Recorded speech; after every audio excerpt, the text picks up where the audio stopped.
Hey, what's going on, everybody? It is Aaron Trevino here, and we have a terrific guest. We have Nate Smith. He is in financial services. He is a real estate investor, and he is a pilot as well.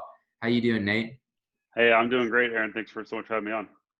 Absolutely. I've been looking forward to this one. I know we connected a while back, so it's great to see you, and it's great to have you on the show, and I'm excited for this one. Awesome. Great. I'm excited too. It's always great to connect with other young hustlers out there getting on the grind.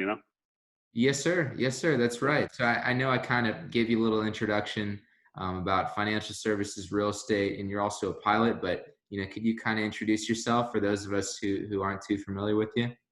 Yeah, absolutely. So, my wife and I own two businesses in the financial services business where our main focus is teaching financial literacy and just helping people better understand how money works, help them become debt free, financially independent, those sorts of things. And then also real estate investors. We invest in multifamily apartment buildings. I've been doing that for a couple of years now. And then my fun gig is I enjoy doing all that other stuff. But my fun gig is flying airplanes in the Air National Guard, and then whenever I get the chance to on the civilian general aviation side, I always love to get up and fly around. So it's always a lot of fun. But yeah, my passion is just helping people with their money, their finances, help them become wealthy, figuring out the path to wealth. We aren't taught that stuff in school, so that's my big passion and focus right now is helping in those areas. Yeah, you touched on something interesting there about not being taught something in school. What specifically do you think is not being taught in school? Well, I mean, the school system is designed to teach people to be employees, and so it's not taught how to be an entrepreneur, how to be a business owner, how to do the different things that requires you to achieve financial independence. Wealth can mean a lot of different things for a lot of different people. Financial independence can mean a lot of things for a lot of different people, but the traditional path that we're taught isn't really going to get you to financial independence. Look around today, a lot of people don't really understand how their money works. Most people don't know how their 401k works. Most people don't know how their IRAs work. They just contribute to these plans and hoping it all works out, kind of playing the peekaboo game. They close their eyes and then open them up when they're retired, and hopefully it's all worked out. That's a significant amount of people out there. So my big mission, as an entrepreneur, as someone who's in real estate, someone who follows, people like Grant Cardone and different people that are wealthy. One thing I've learned, because I grew up middle class, I grew up kind of the standard way that a lot of us are taught about money and success. And when I started studying the wealthy, I realized they do things very differently, and so I decided to start following their path, and got opportunity to get involved in a business that allows me to contribute into that area as well. And so my passion is just helping people realize there's other ways to do it, and it's not the biggest thing that I learned when studying the wealthy and what they've done is it's not so much how much you make, it's what you do with what you make. It makes all the difference. I mean, obviously increasing the top line helps, but it's what you do with what you have that can make all the difference in the world. Yeah, absolutely. Could you kind of maybe elaborate a bit more on, simply just making money, just bring that income in as opposed to leveraging it, the way you're talking about? Yeah. So, first off, whatever it is you're doing to make bank income is fine. Whether you have a job, you have your business, side hustle, whatever you're doing to bring in income, that's not really the biggest challenge that people have. It's what you do with the money that you make. And one of the things that you'll notice when you study the wealthy is that they buy assets before they buy liabilities. And so you don't have to be making crazy amounts of money. You just have to know how to how to collect and store your money to where you can have an option to invest into something that's going to produce cash flow. And you want to do that before you start buying those liabilities like cars and debt and all these other things that end up trapping you. Because a lot of people, the kind of traditional path is you go to school, you end up going to college. Well, a lot of people end up with student loans. You buy a car, buy a house, all these different things, and now you're strapped now, or your credit card debt, like whatever it is, you have no cash flow left to invest and do anything. And so being able to understand those principles, understanding the power of compounding, whether it's compounding on your money, compounding on your skills, things like that. Understanding those concepts can be drastically different. I mean, just as an example, I was sitting with the kid. He was 20 years old. We were going over some basic financial stuff, and I was showing him just how if he had no debt, he was only making a few $1,000s a month, great position, but because he hadn't really started anything yet, I was like, dude, if you can save about $500 a month, you do that from now to you're 30, and you average about 8-9%, you'll be over a millionaire by the time you're 65. If you just save another dime after 30, I said, however, you wait till you're 30 to figure this out, and then you do it, you'll save $500 a month the rest of your life, and you won't have a million at 65. So, based on the same assumptions, of course, and just understanding those types of principles can make or break. I mean, there's stories like I think one of Tony Robbins' books, he talks about the UPS driver that was making basically like $15 an hour, but when he retired a multimillionaire because he was very diligent about saving and growing his money into assets that compounded and did those sorts of things. So, um, just understanding those principles and being taught them young enough to where you can actually take action on them. A lot of times, that I was never taught that in school. I learned that stuff picking up books and studying people. Yeah, absolutely. You touched on something earlier talking about, people wanting to play this game of peekaboo, right? You kind of close your eyes, you open them, and then everything will be all right. What is it about money that kind of makes people a bit hesitant or not wanting to formulate a game plan?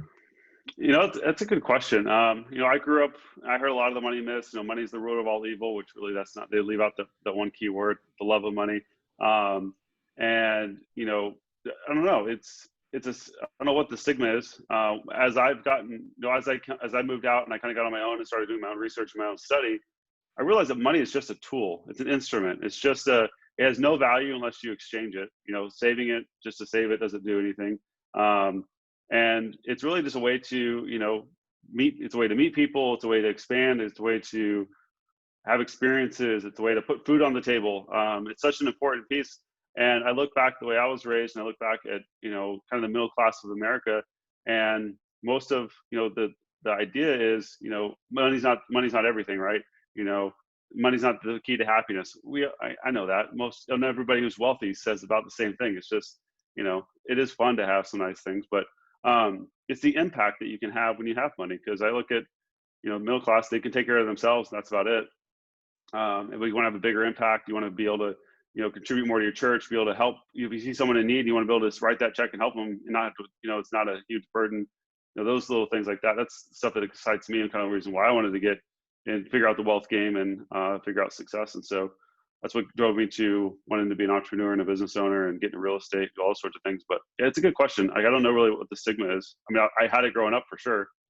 But then when I stepped out and I realized it's not really that scary. Like, it's actually really, really important. It needs to be talked about. Yeah, absolutely. There's a lot to be said for, kind of getting rid of those stigmas and kind of working that out, and kind of putting one foot in front of the other and kind of Yeah. figuring it out for yourself. Yeah. I think it might come from this fact that, if you don't understand how money works and you struggle to make ends meet, you struggle to pay the bills, you are not able to do cool things as a kid growing up. You just got to feel like maybe, there's something there that isn't there. And so, I think it's a lot of just environment and culture of where you're raised and things like that. And until you can get out of it and get around other people, because I wasn't around wealthy people growing up. Everybody I was around was paycheck to paycheck. They had a little bit saved for retirement, that sort of thing. And I look at where they blossomed into, like where their life ended up. I'm like, that didn't work out so good. That was my biggest aha moment. I was like, all Yeah, right, so this made sense growing up. I'm like, okay, yeah, this is how it works, right? And then they started retiring. I'm like, that didn't work out the way I expected it to. So yeah, let's figure this game out. absolutely. So, are there any, major, I guess, major pillars of money or I guess major things that people should know about money? I think the biggest thing is, well, first one is, understanding the power of asset, what an asset is and what a liability is. Robert Kiyosaki talks about that heavily in his book, Rich Dad, Poor Dad. Highly recommend that book. That was one of the first books I read that really started shifting my mindset. And then saving to invest. This is a big principle I learned from Grant Cardone is, a lot of people, they save their money in vehicles where they can't touch it. So 401ks, IRAs, things like that. I'm not saying those are bad, like you shouldn't invest in those, but if your money's always locked up in that, opportunities come along, you won't be available to take advantage of them because your money's locked up. You don't have anything saved to actually do something with.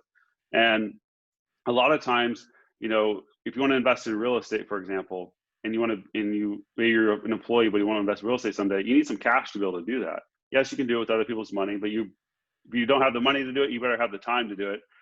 It's one or the other. There's some sort of value you have to exchange in the equation.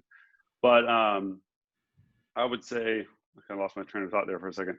So principles of money. Oh yeah. So collect that money and store it somewhere. that you can get access to it. A lot of people save in a savings account.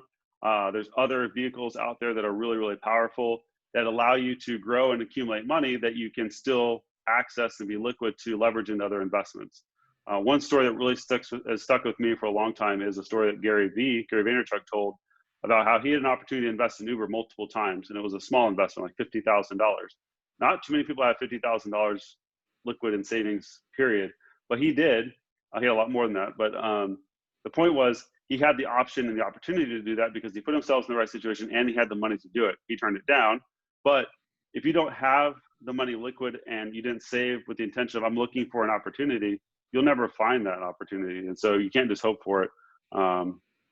So I think that's the two biggest ones. Understand there's an asset and liability, and save. Don't just save money to save money. Save money to do something with it. Save money to invest into something that can benefit you and your family. And then to start reading and getting around people who think bigger and things like that. One thing I found is some of the wealthy are some of the nicest people. Like they're generous with their time, generous with their, sometimes generous with their money if it's the right situation. Like they're not as scary as society and media makes them sound. Make out to be. I'm sure there's a few obviously, but get around the right ones. Well, I guess kind of going back to the stigma, it kind of seems like what you said isn't, it's kind of contrary to what we hear, right? That people who are, financially free, people that are wealthy, there's somehow something wrong with them, right? Yeah. Yeah, I mean, that's what we're taught. I think, there's a lot of myths of money. It takes money to make money. There's a lot of, money doesn't grow on trees. We hear all these things. And really money is just an exchange of ideas and energy. It's a, if you have an idea and you can put it out there, money's going to follow. And if you're out there to help people and serve people, money's going to follow. It's just understanding that, because we're taught is you have to exchange your time for money. That's the way where most of us are taught. You have to get a job. You have to work for somebody else, even though when you take a step back and you look at it, well, what did the guy at the top do? Who's the guy at the top of the company? How did he get there? And a lot of times, that there's not a clear path for most of us to get there. We're just kind of, we're just not given those skill sets out the gate growing up, unless we were raised by somebody who's an entrepreneur or a business owner, someone who was doing those activities, or someone who's an entrepreneur, someone who worked a job their whole career, but they were very smart about what they did with their money. They put their money in good investments and were able to, achieve success in life in different areas. So success doesn't necessarily mean being an entrepreneur or business owner. I don't want to make it sound like that, because there's a lot of people that have done really, really well for themselves working in a job. It's just, again, it goes back to, it's not what you do, it's what you do with what you do is really the key. Yeah, absolutely. You touched on something interesting there. People kind of think that, to be an entrepreneur, you kind of have to be this special breed. You need to drink some special potion or have some sort of special bloodline, right? But you made an interesting point about being an entrepreneur, kind of someone who's more diligent with their money. Yeah. It's a mindset. It's having, it's how you control your life. Honestly, like you can run your life as a business. You can pay, a good business owner pays attention to their income. They pay attention to their expenses. They pay attention to where the money is going. It's super important if you're running a business. I mean, how much more important is it to run, your life in a similar fashion? You should know where your money is going. You should know how much money is coming in. You should know how much money is going out. Because like one of the things I do is once a year, or sometimes even less than, maybe like every twice a year, I always go back and find out what did I subscribe to, that $9.99 a month, $9.99 thing that I sign up for that I don't use anymore. Because there's these little things that we can sign up for that can just kill us in that way. Just again, knowing where your money's going, and so that you make sure you don't have those little leaks, because small leaks will sink big ships. And if you can track those leaks early on, understanding fees and expenses, understanding what impact your money has if you put it in this area versus this area, is all really important stuff. I mean, you're not going to be taught it. Your employer is not going to teach it. Schools aren't going to teach it. You have to you have to get in the books, find books, research it out, or find people that are doing what you want to accomplish and go ask some questions. Yeah, absolutely. It's you mentioned something interesting, kind of taking that inventory, right? Understanding, maybe those $9.99 little dings that you take, right? And those small holes that will sink those big ships. Yep, absolutely. I'm not a big fan of, always cutting expenses, but you need to know where your money's going. Like, and if you find excess somewhere, you should be able to cut that a little bit. I'm a big fan. I'm a fan on the top line. I'm all about how to increase the income at the top, because that's an infinite opportunity.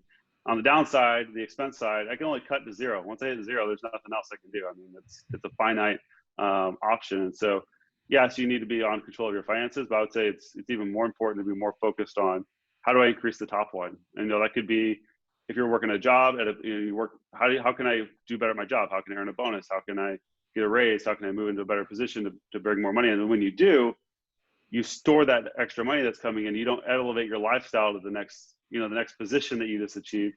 You keep the same lifestyle, but you just take that money and you put it, in the right vehicles and the right, right options. Absolutely. So kind of a few of those vehicles, and I know you mentioned kind of investing in yourself, making sure it compounds. Mm-hmm. What sort of investments in yourself, or investing in general, can people do if they don't know where to start? Yeah, for sure. So one of the things, investing in yourself, I think, is one of the first things you should do. Especially the younger you are, the better. Like, go to events. I know right now it's COVID, so it's a little harder, but there's a lot of virtual events going on. There's lots of opportunities. Like, I've been on more Zoom calls during COVID than I've ever been in my life. And what's cool is I've been able to plug into these small events all over the country, different parts, and I get to network with people. So doing things like that, getting around people that are where you want to be. What are you interested in? What are you hoping to accomplish in life? And then, or if you're not sure, just go get around people that are doing bigger things and see where you get inspired for. Definitely invest in reading courses.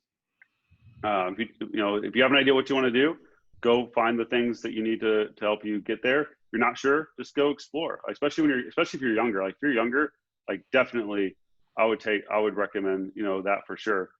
Investing in myself has definitely been one of the most important things I've ever done. I've probably invested more in myself than anywhere else up to this point, but it's paid off big time. Like, it's got me in the right rooms with the right people. It's connected me to meet the right people, making the right connections, and learning this. And ultimately, what led me into the business I'm in now is because of that. For me, it was Grant Cardone. I started with Grant Cardone through the 10X network, and through that, I met a lot of great people. Led me to the business I'm in now. Led me to real estate. Like, everything I'm doing came from, I was attracted to Grant's style and the things he talked about. Got plugged into that community, and it just kind of led its way to what I'm into now. And so that's the first thing. And then the next thing I would say is, I guess I'm a big fan of the idea of saving to invest. So if you just save just in the vehicles that you can't access your money, big opportunities are never going to come along, or it's going to be a lot harder to take advantage of them.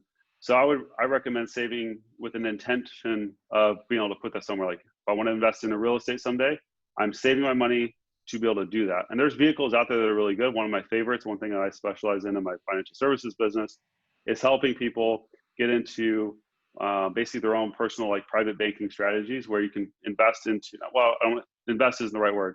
You can store money inside of a cash value life insurance policy that's designed specifically for cash growth. And it's a tax advantage vehicle that you can put your money in post-tax. It will grow tax advantage. You can access it tax-free and leverage it into other investments. But it's a great accumulation vehicle if designed correctly. And you can qualify it because it's built in life insurance. So health is a factor, but you can qualify for it. It's a great way to be able to do that, because then you can leverage it into future deals. And it helps you during that accumulation phase too, to get decent growth on your money versus just saving in the bank where you earn like nothing. So Yeah, absolutely. Why do you think people don't think about these sort of things, about keeping something in a savings account versus actually leveraging it into something that would benefit them? I think it's just a lack of knowledge and understanding. Everything in society tells us one way to do things, and one thing I learned when I started studying the wealthy is they don't do what society does. So that was the first thing. So if the majority of people do IRAs, 401ks, and things like, again, not saying you shouldn't invest in those, but that's just what everybody does. So it's familiar, it's common. People are comfortable with those terms. And when you mention other opportunities, even though these other solutions have been around for generations, the wealthy have been leveraging them for generations, and it's a great tool and asset that can be available to you. It's just a lack of understanding. And that's the biggest thing I learned as I was investing in myself and learning about new things is just because I don't understand it doesn't mean it's not true or that it's not legitimate. I just need to go learn about it. And so I would just encourage people to, study and learn about different opportunities, different solutions, and one of them would be that option. Absolutely. So it kind of seems like you got kind of connected with, I guess, this 10X group. Was this on Facebook, or where was where were you at in the beginning of this journey? Yeah, it was Facebook. Facebook started off with I can't remember exactly how it started. I think I started off with I got a hold of Grant Cardone's book, The 10X Rule, and then it just evolved from there.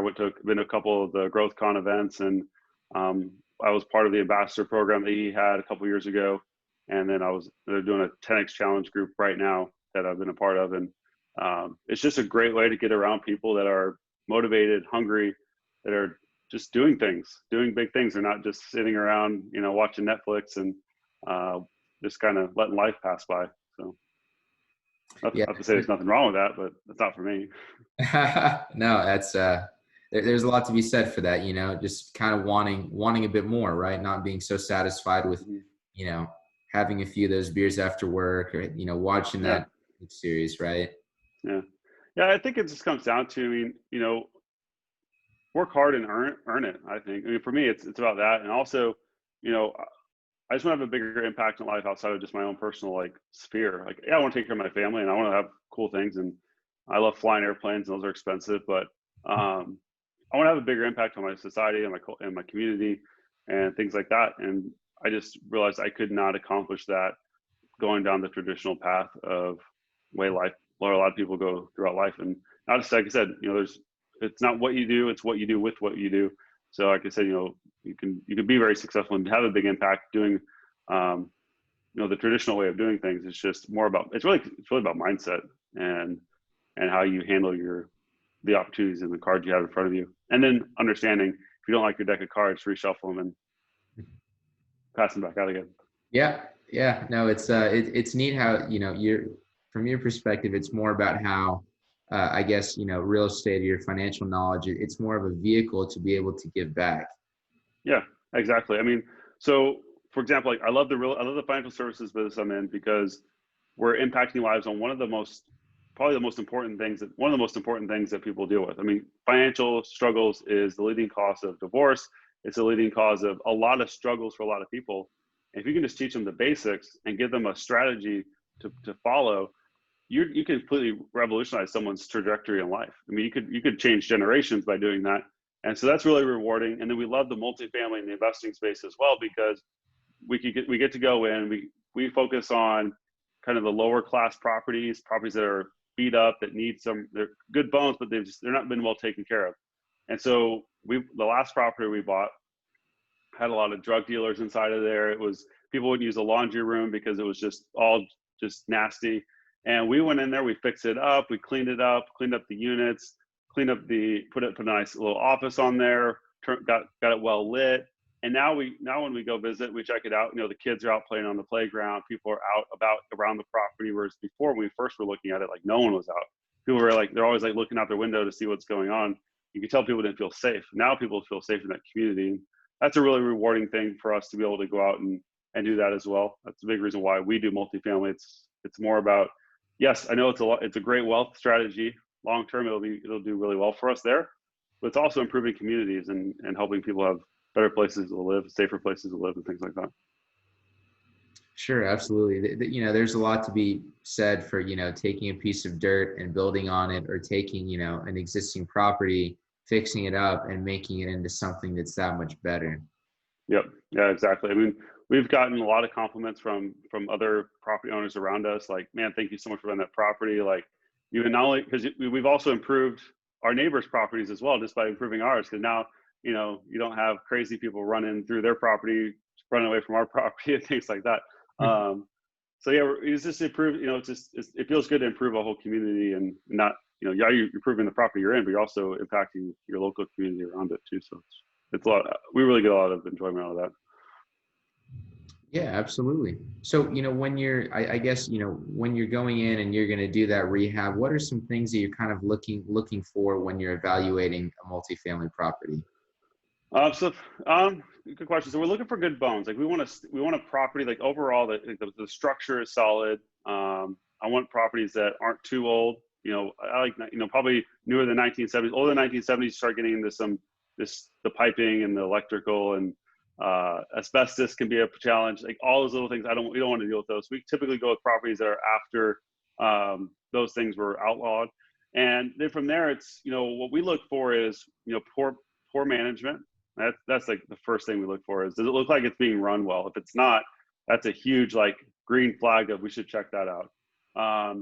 We're looking for obviously the local community as well. Like what do the properties around it look like? Does it look like, is this like the one or two properties that still need some life breathed into it?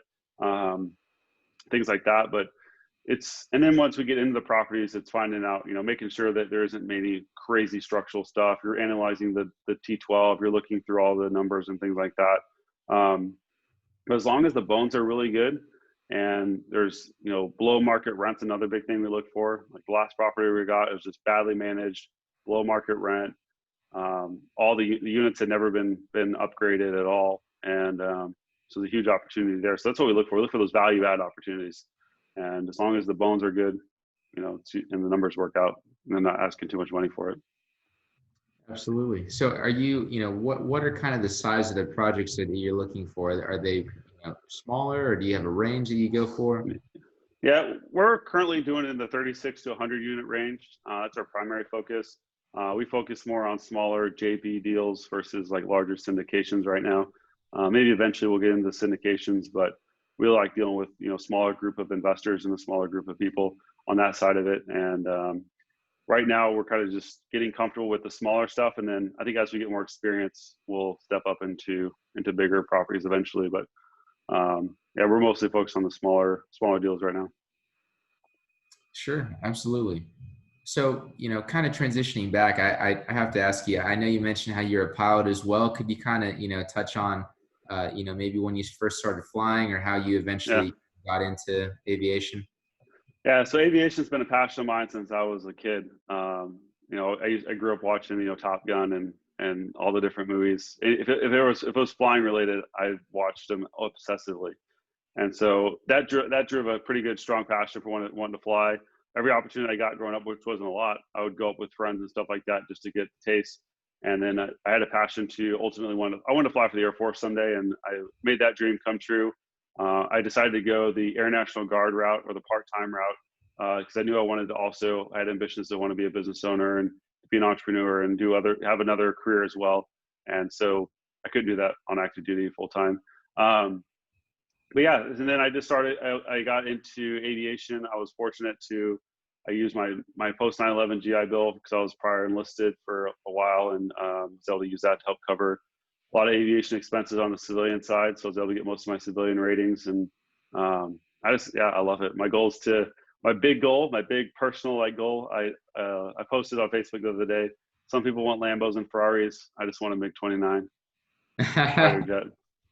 So there's actually one for sale. That was the point. And actually, an associate of mine just bought it. Actually, someone that I've met before and I know of. It's pretty cool. So my goal now is every day I write it down on my goals. But I will own his name and then put down his airplane. So I'll be the next owner of it. So it's a ways down the road. It's a multi-million-dollar jet, and I can only fit 2 people in it. But it's awesome. So someday. I like that. We're gonna look back at this video and talk about this in a few years. Yeah, absolutely. I'll give you a call. Maybe we'll do that episode. You'll be right in the back. All right, sounds good. I'll hold you to it. Yeah. Okay. So, Well, that's neat that you kind of you had that awareness to kind of recognize, I do want to have that sort of training. I do want to be a pilot, but also, you had your mind on business. You wanted to be a yeah. businessman. Yeah, for me growing up, like I knew, for me the laser focus goal was to get into pilot training for the military, and that was the focus. But I also did things on the side. I started out mowing lawns when I was, in very young, like 10, 12. As soon as I could start pushing a lawnmower, I started mowing lawns in my neighborhood. And just that kind of started breeding this thing of I can go out and exchange my ideas and my thoughts, and that came with also my time to get money. And at the time that was great. I mean, I was making like 30, 40, 50 bucks a lawn. 10, 12 years old. I mean, I'm living like a king. But it kind of put that desire in me. And then just as things progressed, I started reading different books. Robert Kiyosaki's Rich Dad Poor Dad was one of the first ones I read. And that just opened my mind to like opportunity. I never took away my drive to want to fly to the military, but it just opened up like, man, I can do more. Like there's bigger opportunities. One of the first things that really had a huge switch for me was I got into Amway for a few years. Didn't make a dime doing it, but it was the best experience of my life because I got around people that thought big. I started reading books that people thinking big, and I was like, this is cool. You know, that particular opportunity wasn't the right path for me, but it just got me exposure, and it just kind of was a stepping stone along the way. And so, becoming a pilot in the Air Force is no easy feat, and so it kind of just I took the drive that took me to get to that position. I'm applying that drive into business as well. And part of that drive comes from I really wanted to fly fighter jets in the Air Force. I got close to it. Ended up in cargo planes, which it's cool. I still enjoy that too. But I still have that drive. I want to fly a fighter jet someday. So I'll just have to go buy my own. There you go. There you go. Well, it's good that you recognize that, and it's awesome to have that sort of goal because you don't meet guys on the street who will tell you that's what their goal is. Yeah. I got to give Grant Cardone credit for all that because when I got around him and like the first day of the 10X challenge, like the first thing he's talking about is you need to have goals so big that you just can't comprehend how you're going to accomplish them. And maybe I'm pretty confident I'll accomplish some of those things, but it's what pulls you, so it keeps you going. I'd rather set big goals that are so crazy that maybe I come up even halfway to it. I'll be way ahead if I just set small goals. So I would definitely I have targets. I like goals and targets. Like the big goals are like the big thing, and then I set daily targets that I need to hit, or weekly targets, monthly targets, things like that, to be able to get closer to those goals. Sure. Yeah. You kind of opened up to something interesting as well as kind of, that the goal setting, right? How do you go about setting your goals to be able to get to, that 29 that you're talking about? I don't know. I just write down big things. Like I want to be a billionaire. I don't know. Do I really want to be a billionaire? Probably not really, but why not put a billionaire? If I fall short of it, even if I fall like way short of it, like 90% short of it, I'll still be in a pretty good position. And so it's just thinking outside the box, like realizing like there's unlimited opportunity, unlimited potential. You just got to get around the right people, ask the right questions, and be authentic and have a little bit of a hunger and desire to put in some work. But as far as like how do I come up with my goals, I don't know. I just write down biggest, craziest things I can think of and just write them down every day. I try to write them down every day. I've been doing really good at the 10X challenge. That was part of the challenge is write your goals down twice a day, which has been good to get back into doing that.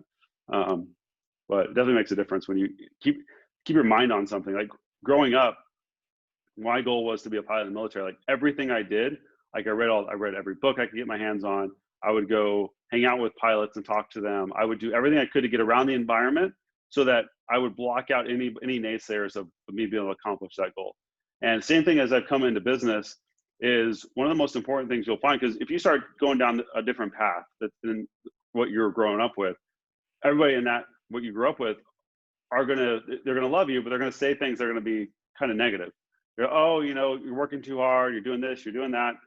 You got to go put yourself in an environment of people that are going the direction you want to go, and you have to block out all those other people. Go around people that have done what you want to accomplish. They're around doing those types of things. For example, it's funny. I posted that post about wanting to own a MiG-29, and one of my friends on Facebook, someone I've met before, I don't know like real close personally, but he commented on my post. He's like, "Sorry, just bought it," and he put a picture of him in front of it. I'm like, "Hey, I can't afford it yet, so I'm glad he's going to be taking care of it for me."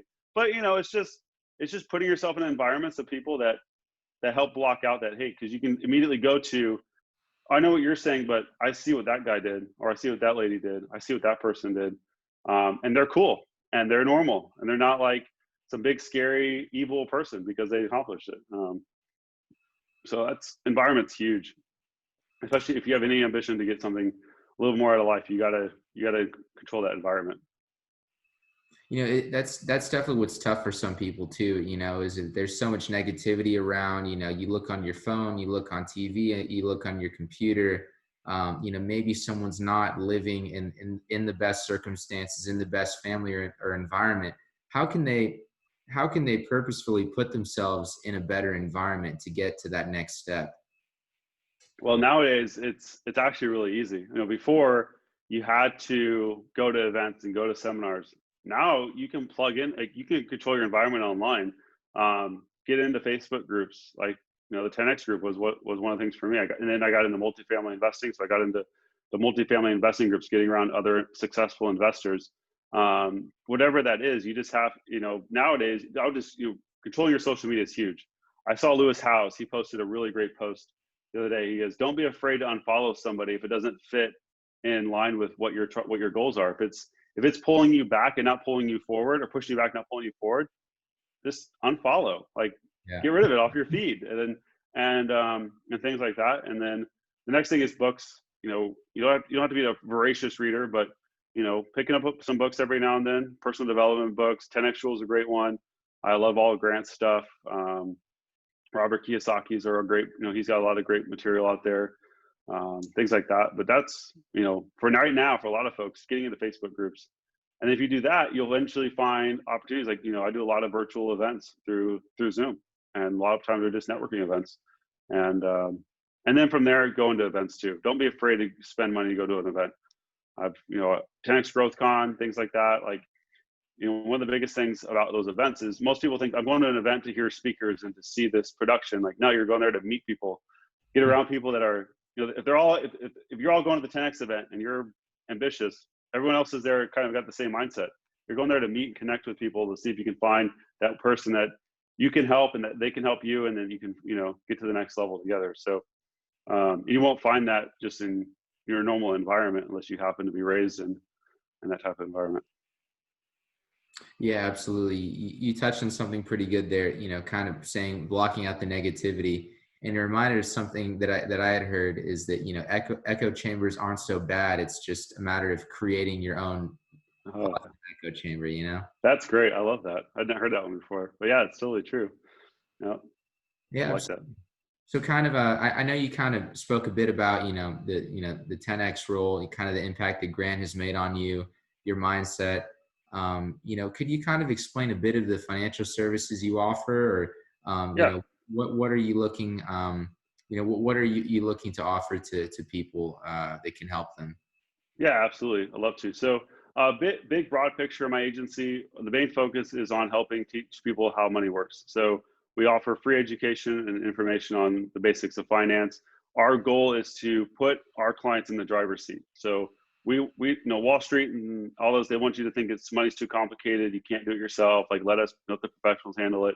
And so our approach is very educational. On a personal level, I really focus on, like, my agency. We'll help anybody. I have a pretty big agency right now, but on the personal level, I really focus in on helping business owners, entrepreneurs, and real estate investors. They're looking for, or people that want to be those things, looking for better ways to be able to save, grow, and protect their money while they're waiting to deploy it into other assets. So kind of like getting back to what I was mentioning earlier, you got to go collect the money or make the money. Technically, it's illegal to make money, but collect the money, and then you got to store the money.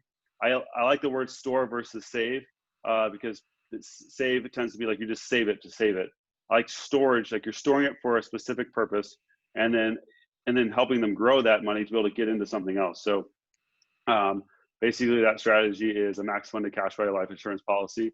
Allows you to grow money tax advantage, access it tax free, use it for other investments. Essentially, what it is they continually compounding asset that you can borrow against without interrupting the compound growth of your money inside the policy. And so that's all. Bulk of who I help right now, bulk of the clients that I focus on are people that value that option and that strategy, that need liquidity and control of their money. They don't want to lock it up. They want to be able to leverage it. A lot of business owners, they save their money like a savings account at the bank, and which is fine, but you're not really earning anything. Here, you can still have liquidity and control of your money. After a short, funding time. It's kind of like a short midterm, like setup. Like, it takes a little bit of a setup time to get it going, but once it's set up, now you have an account that gets a decent rate of return that far beats the banks, and then you can still use it to reinvest in your business or whatever it is you want to do with it. Yeah, absolutely. It's kind of like you're putting people in the driver's seat to be able to kind of do those things, right? Yep. Again, we're full service, so we do a lot of different strategies for folks. I mentioned that one because it's a particular one that I focus on for those types of clients. But um, it's it's a great vehicle for anybody that has an intention of wanting to do something else with their money in the future. They know they need to save it to get to the next level, and they know they need to be able to have access to it. Um, Other folks, there's other strategies and things that we do, retirement strategies, other business strategies, just general financial strategies and planning, things like that, insurance protections, the whole nine yards. But personally, that's just a strategy that I found as a real estate investor myself, and an entrepreneur business owner. That's something I really gravitated to and appreciate. And I know a lot of clients that I have in that space also do. Yeah, absolutely. Well said. Um, is there anything that you haven't said that you'd really just like to hammer home, whether it's about real estate, about you, about financial services, anything? I mean, I would say the last thing I would want to leave your audience with, if anybody, if you're ambitious, and depending on where you're at in life right now, it doesn't matter where you start. Like you can reach. The nice thing about a life is it's an open book. It doesn't matter what the first chapter was. It's how you write the last chapter. And so, and every day you have an opportunity to write a new page, and you get to dictate what you put on that page. So, I would just encourage you to, hey, if you're not where you're at today, make the decision today to start making the efforts to get to where you are in the future. Because one of the things that one of the things I did, I was in the middle of, pilot training in the military. I was very busy, but I took small actions to set myself up for now. So like reading books. I mean, it's just a little bit. If you're at a few pages a day, maybe if you work really busy right now and you got a lot going on, like just don't forsake, investing in yourself, even if it's a little bit. Listen to a podcast or read a book, listen to an audiobook. Start putting good things in your mind, and then it'll slowly open up opportunities. You'll start seeing other doors and avenues that you can go down. And then even if you are achieving success, don't stop doing that. I've stopped doing that at periods of time in my life, and I realize, I get back on the wagon. I'm like getting in the books again. I'm listening to good audios. I'm things like that. You just realize that a lot of these things that these voices in our head that trying to put us down, really have no validity whatsoever. So. Absolutely. It's kind of about, like just how you'd mentioned, kind of shifting that mindset, being around like-minded people, and just kind of shutting out the noise and just getting to it. Yep, absolutely, for sure. Yeah, no, Nate, I really enjoyed that. We kind of ran the gamut there. We talked a little bit about, you in the military, a bit about, where you came from, maybe misconceptions about money, kind of dispelling those myths, while also learning a bit about real estate and finance. So it was great having you on. Awesome. Well, Aaron, I really appreciate the opportunity to jump on here. It's always great to connect with you, another young hustler out there doing great things, and I appreciate you having me on the podcast. Absolutely. Oh, last thing, where can we find you? Maybe someone's watching and they want to get a hold of you. Where can we find you? Yeah, the best place to find me is going to be on Instagram at the real Nate Smith. That's probably the best place. I'm also at the real Nate Smith on LinkedIn, and it's different on Facebook because someone else took that one. But yeah, at the real Nate Smith on Instagram, you'll find me. Yeah, it's probably the best place to connect with me. You can find all the resources there to get in touch with me in other ways too. So at the real Nate Smith on Instagram. Yes, sir. Sounds good. All right. Well, yeah. I really enjoyed that, learning a bit about more about you, about multifamily, the military. It was good stuff. So thank you for coming on the Yeah. show, mate. Yeah, absolutely. Thank you, Aaron. I really appreciate it. It's great talking to you. See you.